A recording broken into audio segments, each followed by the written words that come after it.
लेकिन प्रॉब्लम क्या है, उनकी शरण हम लेते नहीं। फिर एक चीज़ ये बताइए कि अगर तो जैसे-जैसे मन कंट्रोल होता जाता है, तो अगर मन नियंत्रित है, एक्चुअल में मतलब दोनों चीज़ें हैं, समझनी होगी हमें। अगर वो दूसरी जो योग पद्धति है, उससे अगर वो मन नियंत्रित करता है, तो मन नियंत्रित है जिसका, उसका अर्थ है कि वो अभी परमात्मा को पहुँच गया है। मतलब परमात्मा से एक तरह से उसका मिलाप हो गया है। और उस केस में क्या होगा, जो परमात्मा जैसे उसको गाइड करेंगे, उस तरीके से वो जो है कार्य करेगा। अभी भक्त के लिए जो है ये स्थिति ऑटोमैटिक हो जाती है, क्योंकि वो अपना सब कुछ भगवान की सेवा में लगा रहा है, ठीक है? तो शुरुआत से ही भगवान ही उसको डिक्टेट कर रहे हैं, भगवान उसको जो है गाइड कर रहे हैं। ऑफ कोर्स जो साधक है, साधक के लिए भगवान गुरु भी भेजते हैं, और फिर जो गुरु के मार्गदर्शन में जो एक साधक भक्त है वो कार्य करता है। तो शुरुआत से ही वो अ, भगवान के मार्गदर्शन में वो कार्य कर रहा है। तो इसलिए हम देखते हैं ध्रुव महाराज का उदाहरण हम यहाँ देख सकते हैं। ध्रुव महाराज की कितना दृढ़ संकल्प था कि मुझे विष्णु से मिलना है एट एनी कॉस्ट। वन को चल पड़े वो, यही यही ये जो भगवान एक्चुअली ध्रुव महाराज किए इस चीज को, जो यहाँ बताया है, जो ये जो अष्टांग योग की जो पद्धति है, ध्रुव महाराज किए थे इसको, 6 महीने में उन्होंने सिद्धि हासिल करी। लेकिन क्योंकि वो सतयुग की बात है, सतयुग में क्योंकि ध्रुव महाराज सतयुग में थे, तो इसलिए उनके लिए संभव था वो करना। लेकिन हम देखते हैं वो जब वन की ओर प्रस्थान करते हैं, तो उस समय भगवान नारद मुनि को भेज देते हैं। हम्म, तो एक्चुअली क्योंकि परमात्मा के रूप में भगवान है ना, भगवान जैसे ही देखते हैं कोई जीव बहुत ही सिंसियरली, गंभीरता से प्रयास कर रहा है मुझे जानने के लिए, मेरे से जुड़ने के लिए, तो फिर भगवान क्या है, अपने प्रतिनिधियों को भेज देते हैं। तो उनके भगवान के प्रतिनिधि इस जगत में कौन है, जो वैष्णव है ना, वैष्णव जो भी हैं, जो ऐसे वैष्णव जो पूर्ण शरणागत हैं, और खासकर प्रचार कार्य में लगे हुए हैं पूरे, तो ऐसे जो वैष्णव हैं उनसे फिर भगवान उन जीवों को मिला देते हैं, ताकि फिर उनके मार्गदर्शन में इस तरीके से वो जो है पूरा भगवान के अनुसार ही, भगवान के डिक्टेशन में ही वो कार्य करते हुए प्रगति करें। तो इस तरीके से जो ये हमारा जो युद्ध है, युद्ध इस काम वासना पे विजय प्राप्त करना, और उसका परिणाम क्या है, जो कृष्ण प्रेम है, कृष्ण प्रेम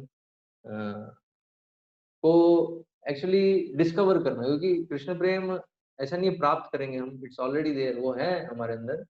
लेकिन अभी क्योंकि आत्मा इतनी सारी भौतिक तत्वों से आवृत है, तो हम भूल गए उस चीज को, तो उसको फिर से जागृत करना है। तो कृष्ण प्रेम जागृत जो होगा, तो वो अल्टीमेट लक्ष्य है हमारा। लेकिन उसके लिए ये जो है सब सारी जो प्रक्रिया है उसमें हमें गुजरना होगा। तो मन और इंद्रियों को भगवान की सेवा में लगाना, और मन और इंद्रियों को इंद्रिय भोग में नहीं लगाना, दोनों चीजें करनी होंगी। तो अगर मन और इंद्रियां भगवान की सेवा में लगी है, तो नेचुरल है कि वो इंद्रिय भोग में नहीं लगे। लेकिन कभी कभी फिर भी इंद्रियों का वेग प्रबल होता है। ऐसा हो सकता है कि ऐसा भक्त जो लगा हुआ है भगवान की सेवा में, लेकिन फिर से उसकी इंद्रियां जो है उसको फिर से खींचे उस इंद्रिय भोग के प्रति, इंद्रिय भोग की तरफ, तो उस समय उसको कंट्रोल करना होगा। हाँ, इसलिए ऐसा नहीं, उस समय प्रयास करना होगा उसको। तो इसलिए तो उस समय तो इसलिए जो अभिज्ञात सखा है उनको जानना होगा। जितनी मात्रा में इनको जानेंगे, तो जैसे आप प्रभु बता रहे हैं श्रवण से, तो उतनी मात्रा में जो हमारे मन के जितने भी अ, विचार हैं ऐसे इंद्रिय भोग के, वो नष्ट हो जाएंगे। नष्ट हो जाते हैं। तो इसलिए भगवान के विषय में श्रवण करते रहना। श्रवण कर रहे हैं तो नेचुरल है, श्रवण करेंगे तो हमारी फिर जो सेवा है, उस वो सेवा वृत्ति हमारी विकसित होगी, और इस तरीके से हम अ, जो सर्वश्रेष्ठ सिद्धि है उसको हम प्राप्त कर पाएंगे। तो यहाँ हम आज विराम देते हैं। हरे कृष्णा। किसी को कोई प्रश्न या टिप्पणी हो, आज जो भी हमने चर्चा करी उस पर तो पूछ सकते हैं। तो पहले वो प्रश्न पूछेगा जो आज की चर्चा से संबंधित हो, रिक्वेस्ट है, ताकि जो है और जिनके फिर अलग प्रश्न है वो फिर बाद में ले सकते हैं हम। ठीक है, पहले उन प्रश्नों को लेते हैं जो आज जो डिस्कशन किया हमने उससे संबंधित हो। हरे कृष्ण कृष्ण कृष्ण हरे राम। हरे कृष्ण कृष्ण कृष्ण हरे हरे, हरे राम हरे हरे कृष्ण राम। प्रभु जी। हरे कृष्ण जी। प्रभु जी, मैं थोड़ा सा नेटवर्क का इशू होने की वजह से आपने जो ये बताया कि हम्म भक्ति भगवान की पूजा या देवताओं की पूजा का आप थोड़ा सा बता रहे थे डिटेल, तो जी वो जी। नेटवर्क के इशू की वजह से मैं सुन नहीं पाया था। थोड़ा सा उस अच्छा पर अच्छा। प्रकाश डालिए फिर से। हाँ हाँ, उसमें मैं ये बता रहा था कि जो भक्ति है और पूजा जो है वो एक स्तर पे नहीं है। भक्ति जो जी है वो सिर्फ भगवान कृष्ण की होती है, और जो पूजा जी जो है वो देवी देवताओं की होती है। तो पूजा क्या है, एक तरह जी से एक मटेरियल डीलिंग है, बिजनेस डीलिंग है, कि मैं जी आपको ये सब चीजें ऑफर कर रहा हूँ किसी पर्टिकुलर देवी देवता को, तो बदले में मुझे रिटर्न में कुछ भौतिक चीजें मिले। ठीक है। जी जैसे अगर मैं दुर्गा देवी जी की पूजा कर रहा हूँ, तो बदले में मुझे कुछ जो है संपत्ति या फिर कुछ ऐश्वर्य जो है वो मिले। ठीक है, ऐसी जी इच्छा है हमारी, तो वो जी उसे पूजा कहते हैं। लेकिन भक्ति में क्या होता है, भक्ति में कुछ हमें, हमारी अभिलाषा नहीं है कि हमें कुछ मिले, है ना। हम जो है बस हमारी एक ही अभिलाषा है कि भगवान संतुष्ट हो। तो इसलिए बताया भक्ति जो है वो सिर्फ जी कृष्ण के लिए है, और जो पूजा है जी वो देवी देवताओं के लिए है। जी हम्म? तो वो चीज यहाँ जी प्रभु जी। यहाँ तात्पर्य में श्रील प्रभुपाद लिख रहे हैं। आप अगर ये तात्पर्य पढ़ेंगे तो इसमें और क्लियर हो जाएगा। जो छठा अध्याय है, छठे छठे अध्याय का आखिरी श्लोक। प्रभु जी, क्या भगवत गीता में हाँ, भगवद या गीता भागवत यथारूप में? में, भगवद अच्छा गीता। जी हाँ, जी ठीक है। जी प्रभु जी। हम्म, हरे कृष्ण। धन्यवाद प्रभु जी। हरे कृष्ण। हरे कृष्ण। हरे कृष्ण प्रभु जी, दंडवत प्रणाम। दंडवत प्रणाम जी। हरे कृष्ण। मुझे नवदा भक्ति में बारे में कुछ पूछ सकता हूँ? हाँ हाँ जी, पूछिए। नवदा भक्ति में बोल है कि श्रवणम कीर्तनम विष्णु स्मरणम हम्म पाद सेवा हम्म अर्चनम वंदनम साक्ष्यम हम्म आत्मनिवेदनम। यस ये नौ में से जी। सख्य भाव और सख्य भाव, ये दो भाव एक है भगवान के। एक सेकेंड, एक क्या क्या वापस भाव कहेंगे, वो आपकी आवाज कट रही है। जी नौ, प्रभु। जो नौ नवविधा नौ, भक्ति है उसमें। हाँ, उसमें से दास्य भाव और साक्ष्य भाव दो इंक्लूडेड है उसका अंदर। हम्म और लेकिन वात्सल्य भाव, माधुर्य भाव, शांत भाव ये तो नहीं है नवदा भक्ति का अंदर। नहीं नहीं, तो देखिए ये जो कैसे? नवविधा भक्ति, जो नवविधा भक्ति है उसमें सब में दास्य रस है प्रमुख। जी प्रभु जी। ठीक है। तो जी मतलब ऐसा नहीं है कि वो एक्चुअल में जो नवविधा भक्ति है ना वो हमारे शुद्धिकरण के लिए है। ठीक है। तो जी शुद्धिकरण जो हो रहा है उस प्रोसेस के लिए हम बोल रहे हैं नवविधा भक्ति है। फिर अभी जब शुद्धिकरण हो गया है पूरा, ठीक है, तो अब जी वो एक ऑप्शनल है कि जो भी भक्त है जो वो मतलब किसी भी, जैसे अभी देखते हैं सुखदेव गोस्वामी, तो सुखदेव गोस्वामी ने कीर्तन किया, उन्होंने लगातार जो है कीर्तन, एक चीज जो है उन्होंने बिल्कुल सही तरीके से की। ठीक है। तो उन, लेकिन इसका मतलब ये नहीं है कि वो बाकी जो अ, जो आत्मनिवेदनम है वो नहीं था। आत्मनिवेदनम भी उसमें इंक्लूडेड है, क्योंकि आत्मनिवेदन का अर्थ क्या है, सब कुछ भगवान को समर्पित करना। तो अभी सुखदेव गोस्वामी तो ऑलरेडी सब कुछ जो है समर्पित कर चुके थे। फिर जब परीक्षित महाराज ऐसे उनसे पूछे तो उन्होंने लगातार कीर्तन भी किया। राइट।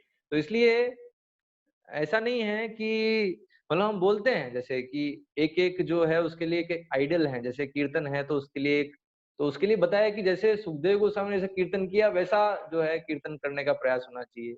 जैसा परीक्षित महाराज ने श्रवण किया वैसा श्रवण करने का प्रयास होना चाहिए। ठीक है। आत्मनिवेदनम में जैसे बलि महाराज ने जैसे सब कुछ समर्पित कर दिया वैसा हमारा प्रयास होना चाहिए, सब कुछ हम समर्पित कर दें।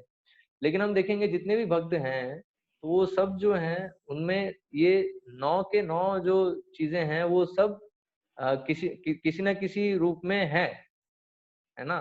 लेकिन जी एक जो पर्टिकुलर है वो ज्यादा उसको डिस्प्ले कर रहे हैं। जैसे जी हनुमान जी हैं, तो हनुमान जी जो किसमें, श्रवणम कीर्तनम विष्णु स्मरणम पाद सेवनम, नहीं अर्चनम दास्य वंदनम दास्यम, दास्यम, तो दास्यम जो है, दास्यम में हनुमान जी दिखा रहे हैं। लेकिन जी हनुमान जी जो है वो दास्य रस में है। यस, दैट इज जी अंडरस्टूड। है ना। लेकिन उसमें देखिए ये जो रस और जो नवविधा भक्ति है, मतलब उसका रिलेशन ऐसे नहीं है कि मतलब वो पर्टिकुलर रस में है भक्त, वही वो जो है पर्टिकुलर नवविधा भक्ति में पर्टिकुलर वो प्रोसेस कर रहा है, ऐसा नहीं है, है ना। जी इसी को समझिए आप कि वो किसी भी रस में हो सकते हैं, लेकिन वो पर्टिकुलर सेवा उस तरीके से कर रहे हैं। जैसे अभी बलि महाराज है, ठीक है, तो बलि महाराज ने सब कुछ समर्पित कर दिया। अब वो कौन से रस में है?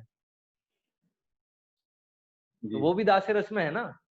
हम्म। जी जी लेकिन अभी दास्यम में हनुमान जी, क्योंकि हनुमान जी बहुत ज्यादा उसको डिस्प्ले कर रहे हैं, उस चीज को कैसे भगवान की सेवा होनी चाहिए, दास्य भाव, मतलब एक दास को कैसा होना चाहिए, वो जो है हनुमान जी डिस्प्ले कर रहे हैं। इसलिए हनुमान जी का वहां पर नाम लेते हैं कि दास्य में हनुमान जी दिखा रहे हैं। साक्ष्य में अर्जुन, लेकिन साक्ष्य में अर्जुन के अतिरिक्त भी मतलब और भी जो हैं भक्त हैं।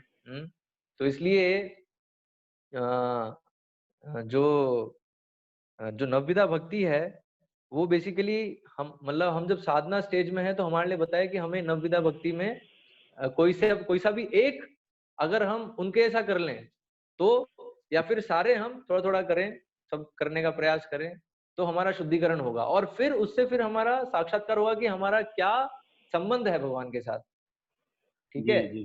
क्योंकि हम किस मेरा पर्टिकुलर रस में हैं वो बाद में रियलाइज होगा। जी मतलब अभी प्रभु तो जी। हम नवविधा भक्ति में लगेंगे, फिर जो है रियलाइज जी होगा कि हम कौन से रस में हैं, ठीक है। जी तो उस तरीके से संबंध है, लेकिन मतलब ऐसे नहीं है कि हर रस के जो जितने भक्त हैं जिस जिस रस में, उनका जो है नवविधा भक्ति में नाम होना चाहिए, ऐसा जो है वो कंपलसरी नहीं है।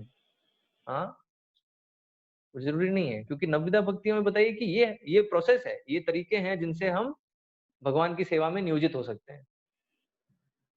जी। नहीं, गोपियों का जो भक्ति था, हाँ जमुना मैया हाँ। की जो भक्ति, वो तो हम्म। इंक्लूडेड नहीं है इसमें नहीं इंक्लूडेड है ना, कि इंक्लूडेड है ना। जो यशोदा मैया है तो वो पूरा समर्पित है ना, वो पूरा कृष्ण की सेवा में लगी हुई है ना, तो पूरा बात आत्मसमर्पण है ना उसमें। खत्म हुआ है तो और ये। और हमेशा हमेशा आप देखना, आप जैसे कृष्णा बुक अगर आप पढ़ेंगे तो उसमें ऐसे यशोदा जी मैया जब भी जो माखन जो है बना रही हैं, तो उस समय वो कृष्ण से संबंधित जो है गीत गा रही हैं, तो कीर्तन कर रही है जी ना वो वहां पे। तो इसलिए ठीक है। ऐसा नहीं, तो वो उस वात्सल्य रस में है तो वो भी वो सारी सेवाएं कर रहे हैं।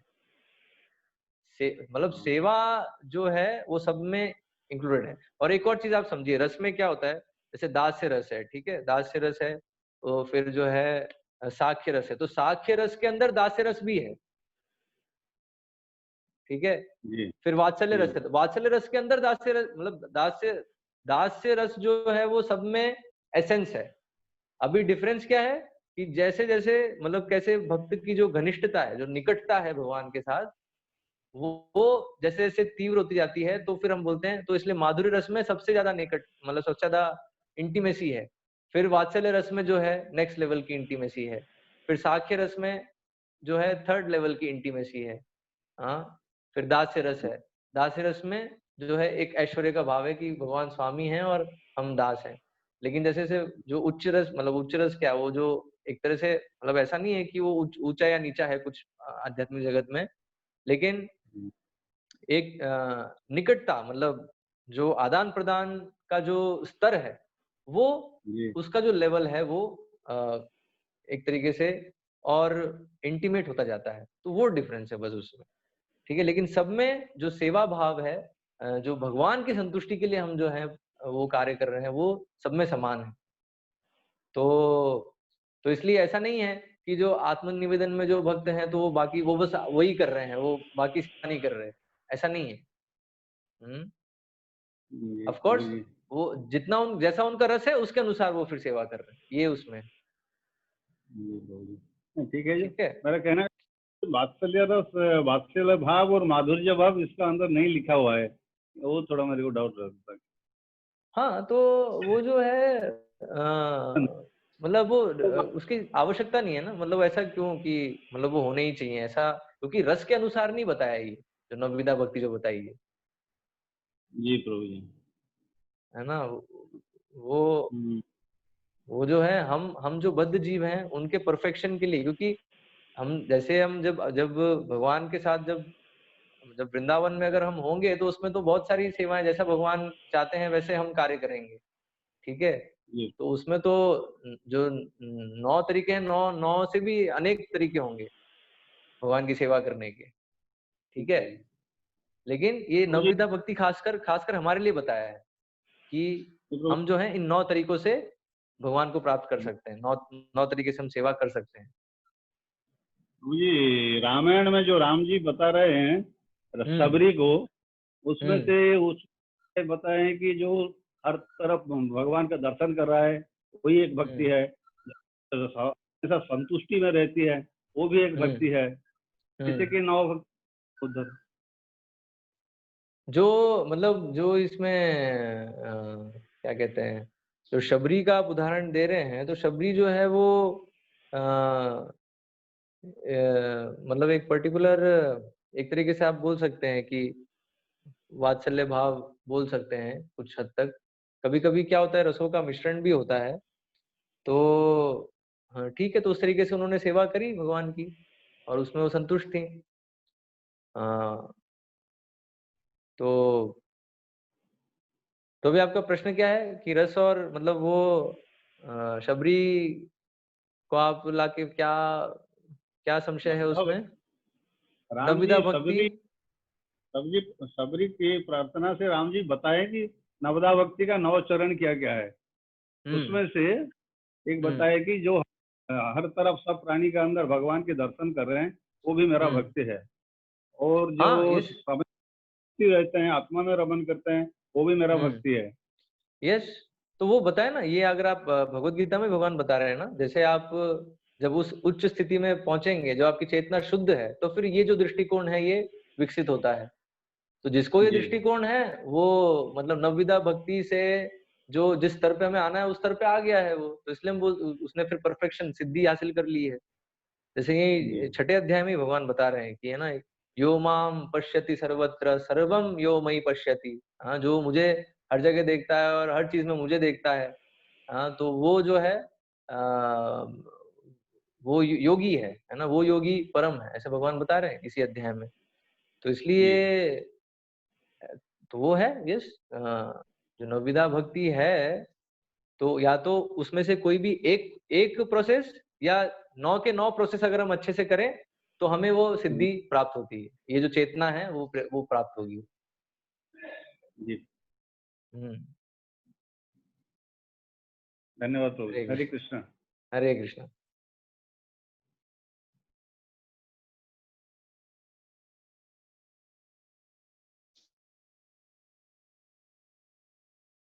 हरे कृष्ण हरे कृष्ण कृष्ण कृष्ण। ममता जी हरे कृष्ण। हरे कृष्ण ममता जी। हरे कृष्णा। हरे कृष्णा। आवाज कट रही। प्रभु हरे जी मैं कृष्णा।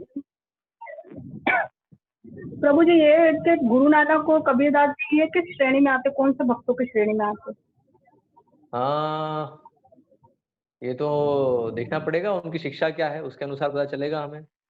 तो गुरु नानक का तो मेरे ख्याल से जो गुरु ग्रंथ साहिब है, तो उसमें तो अधिकतर जो है राम और कृष्ण के ही गुणगान हैं। और तो उस तरीके से तो लगता है कि वो भगवान के ही भक्त थे। एक्चुअली जो सिख कम्युनिटी है वो क्षत्रिय कम्युनिटी थी, जो वर्णाश्रम व्यवस्था में जो क्षत्रिय जो कुल हैं, तो क्षत्रिय कुल के ही वंशज हैं जो सिख हैं बेसिकली। वो अभी वो अलग समझते हैं अपने आप को, लेकिन एक्चुअल में वर्णाश्रम व्यवस्था के जो सिख वो जो जो क्षत्रिय जो वर्ग था, उसी वर्ग के हैं ये सिख। जो कि जब हम देखते हैं, जब मुसलमान जब बहुत आक्रमण कर रहे थे, तो उस समय गुरु नानक जी ने सबको ऑर्गेनाइज किया मुसलमानों के विरुद्ध में लड़ने के लिए। तो लेकिन अभी वो तो अलग समझते हैं अपने आप को, तो इस तरीके से हमें देखना होगा। और कबीर जी की जहां तक बात है, तो कबीर मेरे ख्याल से कबीर जो है वो तो ये है ना, वो तो क्या बोल रहे थे, फिर हाँ मायावादी। मतलब उनका तो ये कहना था ना कि अगर अ, पत्थर पत्थर में अगर भगवान है तो मैं पूजू पहाड़, है ना, इस तरीके से। तो मतलब जो जो वेदों में जो वर्णित है अर्च विग्रह की उपासना, उसको वो उसका वो वो कर रहे हैं, विरोध कर रहे हैं, है ना। तो इसका मतलब जो है, तो ये बताया, तो जो भी वेदों के विपरीत कुछ भी बोलता है तो आप तुरंत समझ जाइए कि वो पाखंडी है एक्चुअली। हाँ, नास्तिक है, नास्तिक बताया, वो नास्तिक है। जो वेदों के विपरीत शब्द बोलता है तो नास्तिक है वो, और जो वेदों के अनुसार बोलता है वो आस्तिक है। ये डेफिनेशन बताइए आस्तिक और नास्तिक की। तो अभी कोई भी अगर कोई भी चीज बोलता है जो वेदों के विपरीत है, तो अभी वेदों में अर्चोपासना, अभी वहां बताया है कि ये जो जो अर्च विग्रह है वो ऐसा नहीं है कि वो सिर्फ पत्थर है, उसमें जो है प्राण प्रतिष्ठा होती है, और पूरी शास्त्रों में जो वर्णित जो पूरी विधि है उसके अनुसार जो भगवान की उपासना होती है, तो पूरा वो बोनाफाइड है, पूरा वो प्रामाणिक है। लेकिन अभी उसका खंडन करना, उसके विरोध में बोलना, और बोलना कि अरे भगवान तो हर जगह है, तो पत्थर तो क्या सिर्फ मूर्ति में नहीं है, हर जगह है लेकिन मूर्ति में नहीं है। तो ये ऐसे जो निष्कर्ष, मतलब इस तरह की चीजें बोलते हैं ना, आप समझ जाइए कि वो जो है सही लोग नहीं है, मतलब भगवान के प्रतिनिधि नहीं है। हो सकता है कुछ उनको फेम मिला हो, कुछ उनको प्रसिद्धि मिली हो, जो कि कलयुग में हम देखते हैं, कलयुग में अधिकतर जो ऐसे वेदों के अगेंस्ट में जो चीज बोलते हैं वो अधिक प्रसिद्ध होते हैं। तो ये तमोगुण का प्रभाव है। तो इस तरीके से हमें समझना। देखिए एक चीज आप समझिए, हमारा किसी व्यक्ति विशेष से कुछ जो है वो नहीं है, क्या बोलते हैं, एनिमिटी नहीं है, कोई शत्रुता नहीं है किसी व्यक्ति विशेष से। हमें जो है कोई भी व्यक्ति है उसको अगर समझना है तो आप जानिए कि वो क्या बोल रहे हैं, क्या संदेश दे रहे हैं। तो क्या वो संदेश भगवत गीता के अनुसार है, तो अगर भगवत गीता के अनुसार है, इनलाइन है उसके, तो आप समझ जाइए ठीक है वो प्रामाणिक व्यक्ति है। लेकिन अगर भगवत गीता के अनुसार नहीं है तो फिर आप समझ जाइए कि वो प्रामाणिक व्यक्ति नहीं है ना, इज ए चीटर। तो अभी बताइए कबीर जी, कबीर के जो भी शिक्षा है क्या वो कृष्ण के अनुसार है, या वो कृष्ण भक्ति के विषय में बता रहे हैं? हाँ प्रभु जी, जैसे वो मोटिवेशनल होते हैं वो गुरु, इस टाइप से समझ लो उनको। हाँ, मतलब नहीं, मतलब वो जो है, देखिए अगर वो कृष्ण के प्रतिनिधि नहीं है तो फिर बोगस है, मतलब वो चीटर है, फिर धोखेबाज है, वो गुरु नहीं है। ठीक है, गुरु कौन है? गुरु वही है जो कृष्ण के प्रतिनिधि हैं, वही गुरु हो सकते हैं, और कोई नहीं। और कोई अगर गुरु बनने का, वो तो फिर ढोंग है, वो ढोंग कर रहा है वो। तो प्रभु जी गुरु, ये जो गुरु नानक का तो बता दे वो मतलब कि, तो वो मतलब एकदम कैसे क्षत्रिय होकर वो और भगवान से कैसे दूर हो गए सब, ऐसा वो? नहीं, गुरु नानक जी का मैं कह नहीं सकता, गुरु नानक जी का तो मुझे क्लियर नहीं है, वो देखना पड़ेगा उनकी क्या शिक्षा है। ठीक है, तो उससे हम समझ पाएंगे कि वो मतलब प्रामाणिक है या नहीं है। लेकिन जहां तक मुझे आइडिया है, गुरु ग्रंथ साहिब जो है उसमें तो अधिकतर जो है राम और कृष्ण के विषय में ही वर्णन है। तो उस तरीके से उसमें लगता है कि कुछ जो है वेदों के अनुसार है। लेकिन अगर भगवत गीता का जो निष्कर्ष है उसके अगर विपरीत है तो फिर फिर जो है हमें वो एक्सेप्ट नहीं करना है, वो हमें समझ जाना है कि वो जो है गड़बड़ है उसमें। तो इसलिए इस तरीके से देखना है। तो हमें, इसलिए हम किसी व्यक्ति विशेष के बारे में हम कुछ ऐसे टिप्पणी नहीं कर सकते हैं। कबीर का तो ठीक है, मैं जानता हूँ, मतलब सुना है मैंने कि उनके जो अनुयायी उनसे मिले भी हैं, तो इस तरीके से बिल्कुल नास्तिक जैसे वो बात करते हैं। तो इसलिए वो तो जो है गलत ही है, वो तो क्लियर पता है हमें। लेकिन गुरु नानक जी का देखना पड़ेगा थोड़ा कि उनकी शिक्षाएं क्या थी, उससे हम समझ पाएंगे। ठीक है, प्रभु जी सकते हो? हाँ एक और मेरा क्वेश्चन है, वो पूछ सकते हो अभी? हाँ पूछिए, मतलब इस संबंधित है आज की चर्चा से? नहीं, खाली वो माला में 108 मोती क्यों होते वो मेरे को पूछना था वो। अच्छा, कभी इसको मैं मतलब अलग से लेंगे इस डिस्कशन को, 108 क्यों होते हैं। हाँ जी। एक्चुअली 108 जो फिगर है वो स्पिरिचुअली उसका बहुत सिग्निफिकेंस है, इसलिए होते हैं, है ना। मैं शॉर्ट में बता सकता हूँ आपको, 108 का जो फिगर है वो उसका स्पिरिट मतलब आध्यात्मिक दृष्टिकोण से उसके बहुत सिग्निफिकेंट, मतलब बहुत इंपॉर्टेंस है, इसलिए है 108। जैसे 108 उपनिषद हैं, 108 मुख्य गोपियां भी हैं, और 108 जो है एक्चुअल में ब्रह्मा जी की आयु भी जो बताई है वो भी 108 वर्ष की है एक्चुअली। ब्रह्मलोक में ब्रह्मा जी की जो आयु है वो भी 108 वर्ष है। तो ऐसे 108 का जो फिगर है बहुत बार आता है शास्त्रों में, तो एक तरह से उसका कुछ स्पिरिचुअल सिग्निफिकेंस है, इसलिए 108 मोती भी हैं। तो इस तरीके से आप समझ सकते हो, और डिटेल में जाएंगे तो शास्त्रों में आएगा उसका वर्णन। तो प्रभु जी जो जो ये स्त्री योनि है उसको क्या निम्न योनि माना जाएगा कि मतलब ज्यादा अगर जैसे नहीं, माना नहीं जाएगा एक्चुअली। वो देखिए, हमारे मानने या नहीं मानने से कुछ नहीं होता है, हमें वास्तविकता क्या है वो समझना है, ठीक है। तो अभी जो निम्न योनि है या उच्च योनि है, तो वो किस बेसिस पे है वो हमें पहले समझना होगा, ठीक है। तो जो निम्न योनि है, वो निम्न योनि का फिर दूसरा भी नाम है पाप योनि। पाप योनि का अर्थ क्या है कि जो जिनकी जितनी पाप में वृत्ति हो, पाप का अर्थ क्या है, इंद्रिय भोग मतलब विकर्म, ठीक है। जिन्होंने जितने विकर्म किए हैं, तो एक तरीके से आप बोल सकते हो विकर्म योनि, है ना। जो जितने विकर्म किए हैं उसके अनुसार उनको फिर वैसा एक पर्टिकुलर शरीर मिलता है, ठीक है। तो अभी तो साधारणतः जो भी मनुष्य शरीर मिला है, तो मतलब उसने कुछ ना कुछ पुण्य कार्य किए हैं, तो जाके मनुष्य का शरीर मिलता है। अभी मनुष्य में जो है अलग अलग ग्रेडेशन बताए हैं, ठीक है। तो मनुष्य में इसलिए 4 लाख प्रकार की जो है वैरायटी है। तो उसमें जो है स्त्री और पुरुष भी जो है वो एक उस कैटेगरी में मतलब आते हैं। तो अभी जो जो जो स्त्रियों का जो बताया है, क्योंकि स्त्रियों का जो शरीर है तो उसमें इंद्रिय भोग की सुविधा अधिक है, ठीक है। तो क्योंकि वो और तो इंद्रिय भोग की सुविधा अधिक है, मतलब उसमें विकर्म करने की संभावना अधिक है। तो इसलिए बताया, इसलिए वैदिक संस्कृति में क्या होता है, इसलिए शुरुआत से जो स्त्रियां हैं उनको पतिव्रता होने का प्रशिक्षण दिया जाता है, ताकि कभी भी उनका जो ऐसी जो विकर्म वाली वृत्ति है, पाप वृत्ति है, उसको कभी मौका नहीं मिले, ठीक है। तो इसलिए बताया कि वो बचपन में पिता के सुरक्षा में होनी चाहिए, और जब विवाह होता है तो पति की सुरक्षा में, और जब अगर पति संन्यास ले लेते हैं, वानप्रस्थ ले लेते हैं, तो फिर पुत्र जो बड़ा पुत्र है उसकी सुरक्षा में। मतलब क्या है, स्त्रियों को हमेशा किसी ना किसी की सुरक्षा में रहना चाहिए, क्योंकि अगर उनको सुरक्षा नहीं मिली तो फिर जो है वो उनकी जो पाप वृत्ति है उसके वो वश में आ जाएंगी, और फिर उनका पतन हो जाएगा, ठीक है। तो इसलिए बताया, तो वो जो क्योंकि वो टेंडेंसी अधिक है उस शरीर में, इंद्रिय भोग की जो इच्छा है और उसको पूर्ति करने की क्षमता है वो अधिक है, that no doubt about it, है ना। वो जो है स्त्री शरीर में अधिक है उसकी। तो इसलिए इस तरीके से बताया कि जो है जो पूर्व जन्म में जो बहुत ज्यादा मतलब काम वासना विकसित किए हैं, तो उनको फिर जो है स्त्री शरीर मिलता है ना। क्योंकि वो फैसिलिटी, क्योंकि वो चाहते थे ना, तो वैसी फैसिलिटी फिर भगवान देते हैं।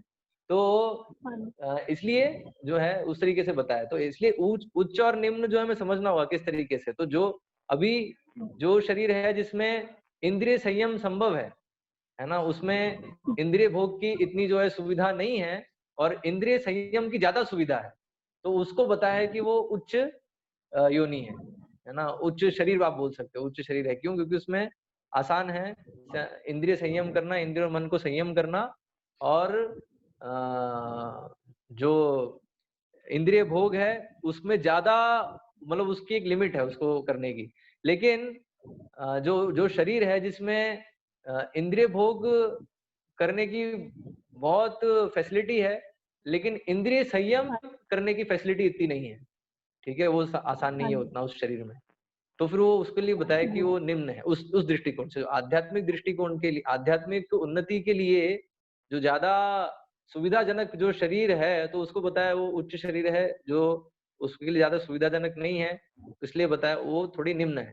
तो इसलिए बताया जो स्त्रियां हैं, स्त्रियों के लिए ब्रह्मचर्य व्रत नहीं है, संभव नहीं है उनके लिए।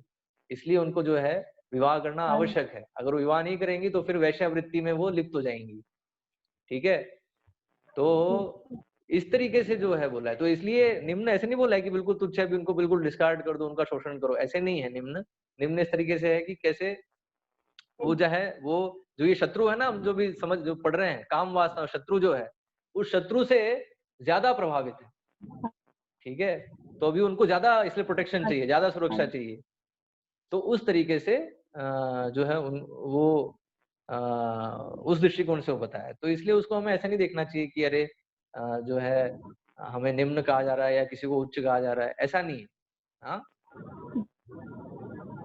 मतलब स्त्रियों को और ज्यादा भक्ति करनी पड़ेगी, जिससे कि अगले जन्म में उसको और मतलब नहीं, भगवान के एक ज्यादा। एक एक एक सुविधा है, मतलब देखिए हर शरीर में क्या है, कुछ ना कुछ एडवांटेज और डिसएडवांटेज भी हैं, ठीक है। तो अभी स्त्रियों के लिए एक एडवांटेज क्या है कि वो उनके लिए बहुत आसान है भगवान की शरणागति लेना और भगवान की सेवा में नियोजित होना बहुत आसान है।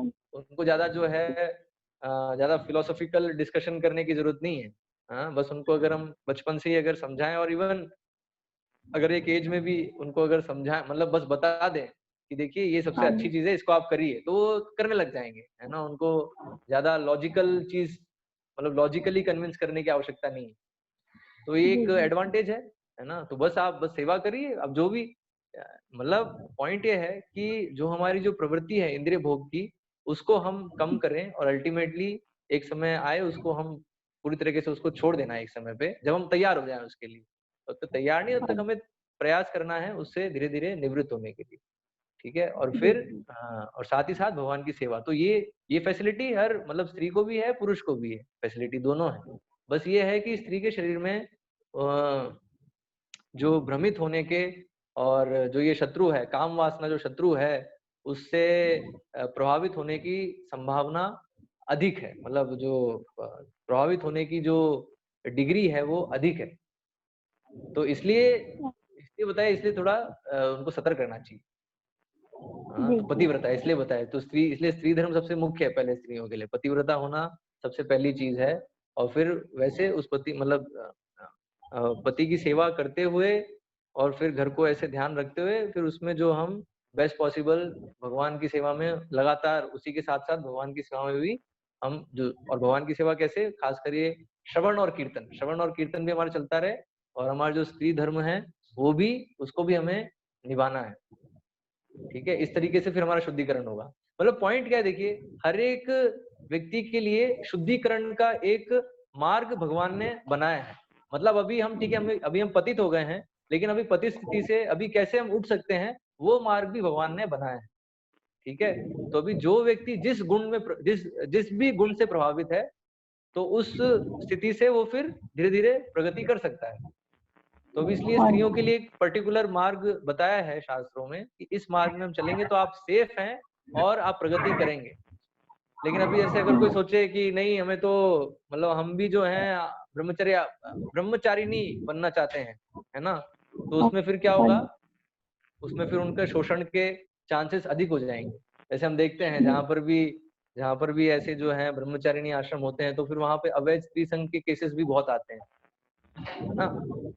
तो वो स्वाभाविक है। जैसे हम देखते हैं जो जितने भी ये जो क्रिश्चियन नन्स होते हैं, है ना, क्रिश्चियन हाँ नन्स जो होते हैं, तो उन सब के जो है जी मतलब फादर के साथ या जो प्रीस्ट है उसके साथ अफेयर्स चलते रहते हैं, और कभी हाँ कभी वो जी सामने आते हैं, है ना। कभी कभी जो है इवन जो है बच्चे भी पैदा होते हैं तो उन बच्चों को मार देते हैं, अबॉर्शन कर देते हैं।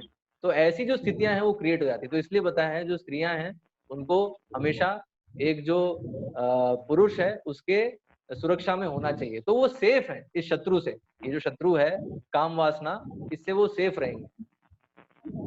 जी प्रभु जी।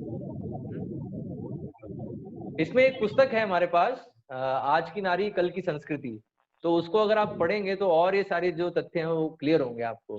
हाँ, जी तो प्रभु। आपको पुस्तक कैसे भेजें?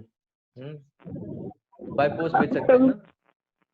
तभी अभी मेरे पास बहुत सारी पुस्तक है प्रभु जी, वो पहले मैं करूँ रीड, फिर ये मंगवाऊंगी। हाँ, मतलब वो भी करते हैं, लेकिन अभी आपके लिए ये भी महत्वपूर्ण है क्योंकि इसमें जो भी आपके इतने प्रश्न है ना स्त्री धर्म से संबंधित, और फिर अभी ऐसे हाँ जी इधर इधर रहते मतलब ऐसी अवस्था में रहते हम कैसे भक्ति करें, तो वो सारे जो आपके प्रश्न क्लियर हो जाएंगे अगर उस पुस्तक को आप पढ़ेंगे, जी प्रभु जी जी। है ठीक ना। है प्रभु जी। हाँ जी, ओके। हरे कृष्ण।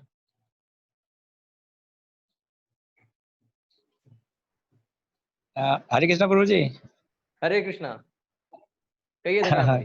कल आप आए थे नहीं कल, लेकिन आप 6 बजे आए थे, आप तो उस समय क्लास चालू हो गई थी, तो इसलिए मिल नहीं पाया मैं आपसे। सोचा था कि क्लास लाइव में बैठ सकते हैं, मैंने सोचा था मगर वो अलाउ नहीं था, तो फिर मैंने घर आके क्लास ज्वाइन की थी। अच्छा अच्छा, जी कहिए। प्रभु जी, आज आज हाँ, हाँ कुछ बोल रहे हैं? हाँ, मतलब आज की कक्षा से कुछ प्रश्न है आपका? हाँ प्रभु जी, हमेशा अपने मतलब प्रवचनों में जो महान भक्तों की चर्चा होती है, तो उसमें मीराबाई भी एक महान कृष्ण भक्त रही है, उनका संदर्भ कम दिया जाता है, ऐसा क्यों? कम नहीं है, दिया ही नहीं जाता है, ये सीधे सीधे बोलिए ना, हाँ देते ही नहीं है दिया उनका संदर्भ। हाँ, मैं सच यही कहना तो चाहता था। हाँ, तो एक्चुअली उसका कारण है, क्योंकि देखिए हम जो है एक पर्टिकुलर गुरु शिष्य संप्रदाय में आ रहे हैं, तो हम जब ब्रह्म माधव जी गौड़ीय जी संप्रदाय में आ रहे हैं, तो हमारे संप्रदाय जी में जी इतने सारे आचार्य हैं, इतने सारे शुद्ध भक्त हैं, उनका ही अगर हम गुणगान करने बैठेंगे तो पर्याप्त नहीं है, ठीक है? जी तो ऐसे बहुत सारे महान भक्त हुए हैं, ऑफ कोर्स नो डाउट है ना, बहुत सारे महान भक्त हुए, लेकिन सबका हम जो है मतलब हमारी भी एक लिमिटेशन है नहीं, तो इसलिए जी जी उस जी लिमिटेशन में रहते हुए हम जितना बेस्ट कर सकते हैं, तो इसलिए हमारा पहला फोकस जो है हमारे जो संप्रदाय में जो आचार्य हैं, अभी ऐसे जितने षड गोस्वामी हैं, है ना, फिर जितने भी भक्ति सिंह सरस्वती महाराज हैं, भक्ति विनोद ठाकुर हैं, है ना, जी तो है, जी फिर जी शिला प्रभुपाद स्वयं हमारे शिला प्रभुपाद, तो इनका ही अगर हम गुणगान कर लें तो पर्याप्त नहीं है ना, तो सही है। तो इसलिए जो है हम ज्यादा उनको फिर कोट नहीं कर पाते, है ना, तो ऐसा नहीं हमें उससे कोई अब मैं एलर्जी है, लेकिन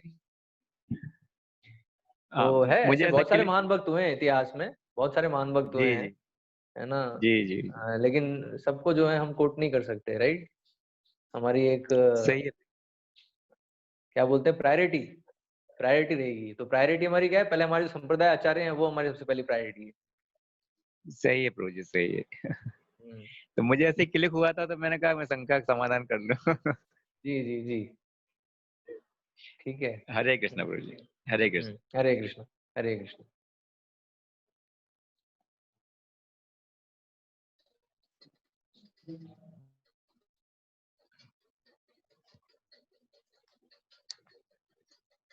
प्रभु जी, हरे कृष्णा प्रभु जी, हरे कृष्णा। हरे हरे कृष्णा प्रभु जी। हरे कृष्ण, हरे कृष्ण। मेरा सवाल था, गौतम बुद्ध जी हैं, वो कृष्ण जी के ही अवतार हैं क्या? हाँ, कृष्ण जी के ही अवतार हैं जी, लेकिन उनका कार्य क्या था, उनका कार्य था जो वेदों की आड़ में जो पशु हिंसा हो रही थी, उस पशु हिंसा को रोकने के लिए वो आए थे, तो इसलिए उन्होंने जो जो फिलोसॉफी बोली, वो फिलोसॉफी वेदों के अगेंस्ट में बोली, तो इसलिए बुद्ध को हम अवतार, अवतार हैं, भागवतम में वर्णन है, बुद्ध भी जो है भगवान के अवतार हैं, लेकिन जो उनकी जो फिलोसॉफी है वो हम फॉलो नहीं करते, क्योंकि वो फिलोसॉफी क्या है, वो नास्तिकतावाद है एक्चुअली, तो इसलिए क्योंकि वो पर्टिकुलर पर्पस था उनका उस समय, तो इसलिए वो उस समय ऐसे प्रकट हुए, और अहिंसावाद, उन्होंने अहिंसा परमो धर्म, है ना, ये जो है इसका प्रचार किया, जी क्योंकि उस समय उनका पर्पस था पशु पशु हिंसा को रोकना, तो इसलिए वो आए, उन्होंने कहा अरे तो वेदों में लिखा है, तो वेदों को नकारते हैं,